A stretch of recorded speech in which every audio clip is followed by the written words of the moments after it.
Raptor 700 base, this applies also to everything with this style of clutch. I'm not going to tell you how to do a perfect clutch setup or what exact parts to put in your bike to make it work the best in your application, because that is something you will have to learn and find out for yourself.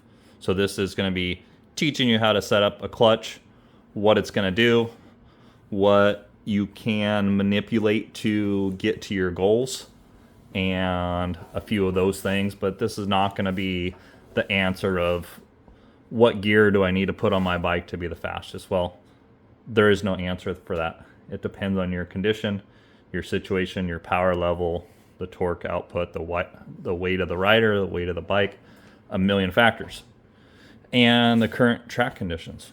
So here's what we're going to go from basic thing up to as much information as I can give you in one shot. We may split up this video into multiple things.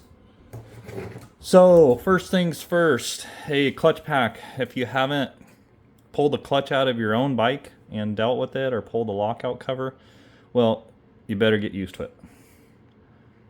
If you don't have spare parts for your clutch, well, it's time to spend some money after this video and try a few things. So what we have here is a clutch pack, 7 steels, 8 fibers, a factory hub, a factory pressure plate. I have some springs installed here. And the first thing we are going to do is we are going to measure the installed height of this spring. Now, when we put the spring in and we tighten that down, that bolt, that's going to collapse to a smaller height. So what we need to do there is measure that install height. So I am going to use my back of my calipers here and try and get a measurement down to the bottom of this bore. Let's see. Sometimes this is more difficult than you would think. We are going to go with 1 inch to 70. So you may need to modify tools to get that measurement. Your base measurement is going to change on the Banshee side of thing, or some clutch kits. That number is more critical than others. In this particular setup, I don't believe it's as critical as we need. But that number, that 1 inch 270, is the collapsed height of that spring when it's installed. And the reason we need that is because we need to know what spring pressure that all 6 of our springs are applying to the clutch pack. So this is important with a lockup clutch kit as well as a standard clutch kit. So this is going to work for both applications of what you're doing, or if you're running a different type of lockout, such as a slingshot, a ball style lockout. So doing a spring pressure test, you can, I've modified this one a little funky, but you can buy a spring pressure gauge, a valve spring pressure gauge from Summit or Jegs, and I put a center bolt in mine so that spring will sit on there and not go flying off and kill me. What we're going to do is we're going to set this up in the vise, and we are going to collapse that spring until it's collapsed to that 1 inch 270 mark. And we're going to set our caliper locked on at that number. And we're going to measure spring pressure. So give me a second. I'm going to set up with this, and I'll show you what that looks like. Okay, so we have our spring set up there. We have that spring compressed to that install height number. And now we can see what the spring pressure is. So a factory spring is going to sit right about 36 psi. Now you can go in and cut a coil out of that and change that spring pressure, and it'll drop down to about 25, depending on what spring you start with. So another option for springs that we have, there's a lot of different factory springs that come from Yamaha in different spring kits. But the most common one I'm going to want you to get or try is the Raptor 660 clutch spring. This one comes in stock at about 28 psi. So it gives a much lower starting number when we combine 6 of the factory 660 springs. That gets us from a number on stock. Let's say we are stock, we got 6 springs. 36 times 6 is 216 pounds of pressure. If we go 28 times 6, we are 168 pounds of pressure.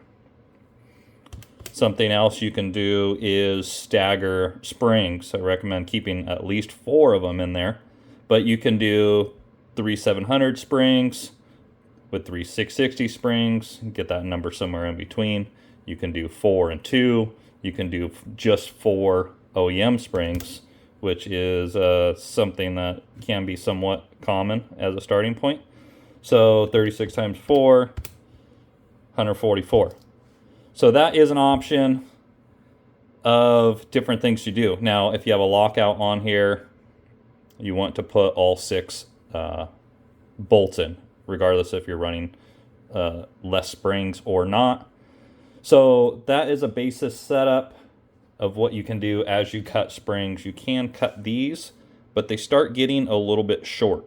So that is an issue with cutting springs, is the install height doesn't have enough preload on it, basically. And I'll show you a little bit of what I mean there. So as I turn in and compress this spring, it pretty much stays, it gets a little higher, but it pretty much stays in that high 60 range. And as I come way off on pressure,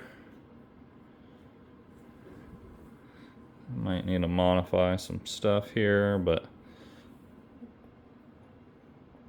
so as I come way out on that install height of that spring, then that changes quite a bit as well. So, where to go from there? Now that we have install height sorted out, we know what our base spring, that's going to be what you call your base spring pressure.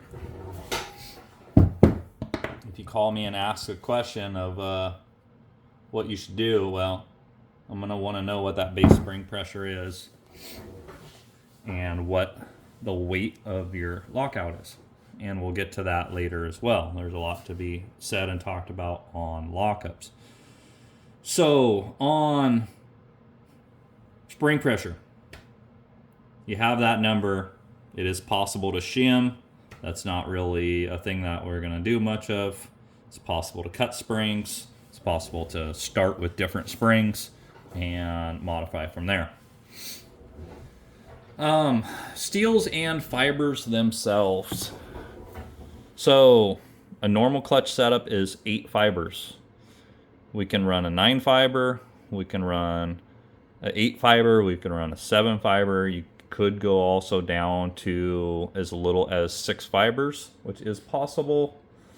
That doesn't work in my experience, but could work on somebody's application, so I will throw it out there. There is also a setup with 10 fibers, but that is a specialty clutch kit. But we're going to talk right now about different fibers, different steels, how they change on, let's not say performance, but how they change in the grip and or slide of the clutch, like how much holding force there is. So we will use that as holding force. So what we have here is a normal Raptor 700. I'm not actually sure this is the 700 part number, but this is a normal style 700 fiber. There's a few different part numbers within Yamaha that overlay that are virtually identical looking. There is this fiber here, which is actually a fairly expensive one, but we are going to call this like an early YFZ style fiber. And that's what I have in here. I'll pull that off and show you that. 0405 YFZ fiber is going to be a what you call a large puck, or what I call them.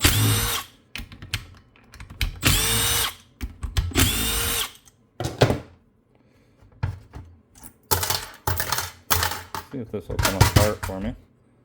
Okay. So that here, see how you have a large width on the puck material itself? Coming back to this one, compared to that one, we have a larger width in the puck. What that does, and I calculated that out, is friction material with the larger puck is about 20% more friction material. So you have 20% more holding force over the whole clutch kit. So these will, and that's why I recommend these 0405 YFZ fibers for kits that are just on heavy springs versus with a lockup. You don't need those. Meaning that they will hold more horsepower on the spring pressure versus a standard 700 steel, which tends to, is 20% less holding force. So something else we go into here is, and there may be different materials, different brands of fibers, but the fiber itself and how many pucks are on there will change holding pressure. Something else that changes holding for power is the steels themselves. So as you can see on these, there is dimples on the steel, mechanical indentation. That part number there is very, very light dimpling. And this one here is smooth dimpling. And there is, let's see, a few different part numbers here. -0, -1. This is more of what is factory. In the aftermarket, the steels are fairly heavily dimpled. So the cheaper clutch kits that you'll find are all like the Chinese super heavy dimpled steels. And those are really aggressive, so they don't, they have a lot more holding power, but they are more sticky as well. So where to go from there? Why is there different steels? Why are they dimpled? Well, a heavier steel, or a heavier dimpled steel, is going to hold more oil in those pockets. It will run a little bit cooler because it has more surface area. But in having more oil in there, it has a bit more hold or shear force. So a little bit more grip contact area. So as we go smoother, that's going to have a little bit less contact, and then ultimately to a smooth steel, this is going to be the easiest to slip. So why this stuff exists is mainly because of the dirt bike market. The 450 dirt bike riders, and tuning the clutch for those factory bikes is really important in that scene versus the 700 stuff. They need to make it smooth but also hold, so they tend to be a bit more aggressive. Now all of these setups we are talking about are full fiber mod, meaning pulling out the factory half-size fiber. That factory half-size fiber will make the clutch slip, but it's only going to slip through that one fiber, and it burns up that one fiber, and then it goes to no clutch at all. So we have a few other fibers, or a few other steels here. And what we have here is a difference of thickness of steels. So how I said earlier, you can run 7 fibers or 6 fibers. How we get to a 7 fiber is we can either change the steel itself and go with one of these, go with 6 of these thicker steels. I got some part numbers here. Thick and thin steel part numbers. So you would go your normal fiber steel setup, and you want to achieve the same, you can either read it with the same install height of the spring or measure the actual, what we call the stack height, which is an important number as well, is measuring across your fiber, all the way across your fibers to whatever point you want to measure from, but getting that number of what is the total height of all of, from fiber to fiber, from pressure plate to inner hub. What is that number? That's going to be important, because if you do a 7 disc, you need to come back to that same stack height. It is important to be within 20 thou of that original number.